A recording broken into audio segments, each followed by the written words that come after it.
I'm pleased to announce that Councilman Fink, Grasso, Peruk, and I have developed a compromise tax cut that will bring real tax relief to the citizens of our county while addressing the concerns raised about my original budget submission. The proposed property tax cut will be replaced by an equal-sized cut in income taxes. The income tax rate will go from 2.56% to 2.45%.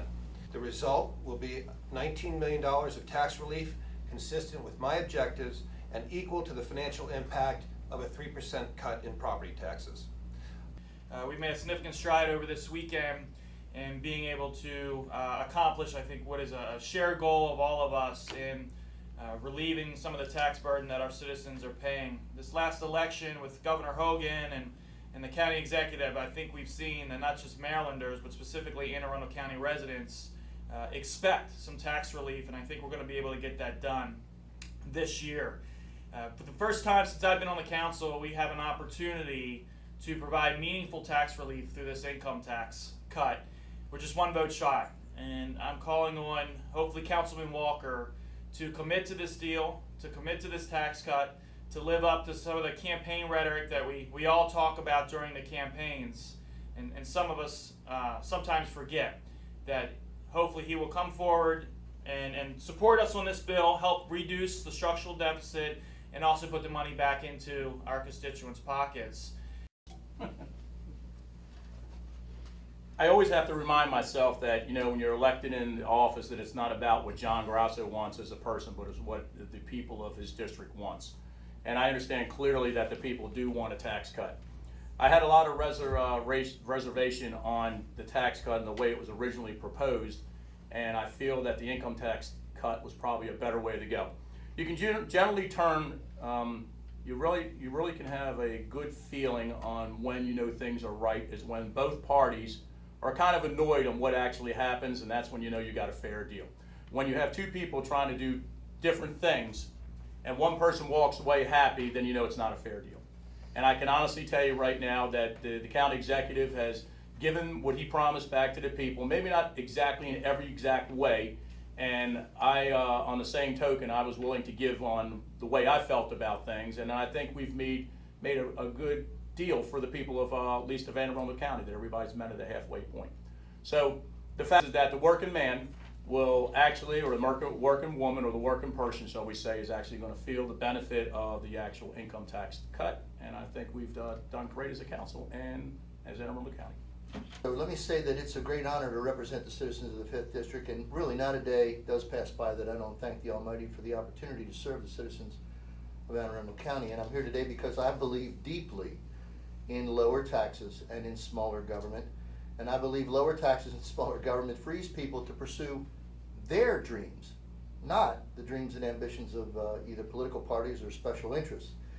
Personal liberty, including economic liberty for every citizen, is my goal. So I approach the budget with a serious attitude and with a sobriety of thought, because it is the wallets and the pocketbooks of our seniors and others on a fixed income, and our homeowners and small businessmen and taxpayers that are of great concern to me. And I'm duty bound to protect their wallets and pocketbooks. And with that comes an obligation to shrink county spending whenever and wherever possible. And any tax cut that puts, or you could say keeps, money in the pockets of the citizens around Anne Arundel County, I will support.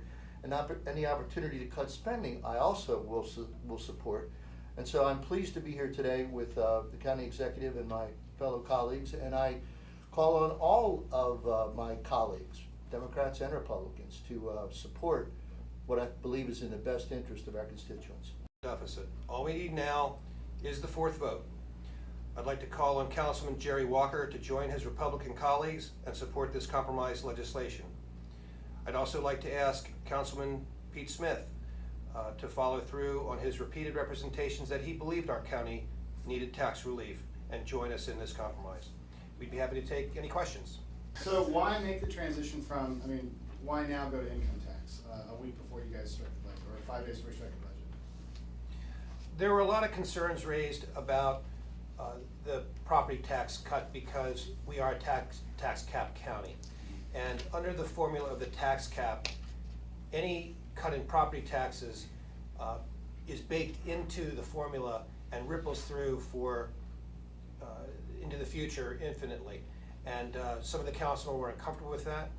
I was willing to give ground on it. I still believe that is certainly my preferred course, property tax cut, because I felt the property tax cut, or the property tax payer was the sector of our society that needed the most tax relief. But this is a process of give and take, and no county executive gets what he or she wants in this process. We have to work with our legislature. That's as it should be. We have two equal co-equal branches of government, and we have to work together to reach these compromises. So I'm satisfied with this compromise, and I think it works for everybody. Do you think that this is going back on your campaign promise? Is there still plans to do the property tax cut in the future? My promise, my campaign commitment was real tax relief. I believed it should be in the form of a property tax cut, but I don't believe that an income tax cut of an equal dollar amount is inconsistent with that promise. I feel like I'm delivering on my commitment to the voters. Is it estimated to save the same amount of money then? Same amount of money, both are 19 million. A 3% property tax cut would have equaled $19 million. The rate reduction we're talking about in income taxes also equals $19 million.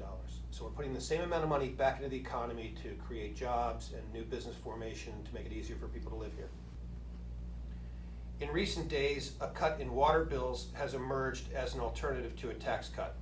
This idea emerged because the county has over-collected water fees and now has slightly more cash on hand than it needs to operate the system. A cut in water bills is good as far as it goes, but it is temporary and is certainly not an alternative to a permanent cut in taxes. Such a fee cut is essentially a short-term rebate of citizens' own overpayments. Once the surplus funds are burned off in a few years, water rates will rise again, and they will rise at an accelerated pace because the surplus will not be there to help moderate future rate increases.